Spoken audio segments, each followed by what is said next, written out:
Everyone, তোমরা সবাই কেমন আছো? আশা করি ভালো আছো। আমিও খুব ভালো আছি। আজকে আবার চলে এসেছি তোমাদের সামনে ছোট্ট একটা মিনি ব্লগ নিয়ে। দেখো, রেডি হয়ে গেছি বিয়েবাড়ি যাওয়ার জন্য। আর তোমাদের সাথে কথা বলতে বলতে কিন্তু দেখো বিয়েবাড়ি এসে পৌঁছেও গেছি। আর এটা ছিল আমাদের নিজেদেরই একজনের বিয়ে। তো এসে দেখলাম একটু ভিড় কম আছে। তার জন্য নতুন বউকে কিন্তু গিফটটা আমরা যে যার মতো করে একে একে দিয়ে দিলাম।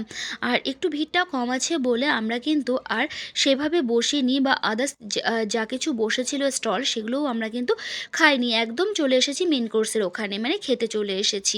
যেহেতু বিয়েটা ছিল আমাদের বাড়ি থেকে অনেকটাই দূরে, অনেকটা দূর বলতে মোটামুটি আধা ঘন্টা টাইম লাগে আমরা যেখানে থাকি সেখান থেকে যেতে। এটার জন্য আমরা রাত করবো না বলেই আমরা আদার্স কিছু খাইনি, একদম চলে গেছিলাম খেতে।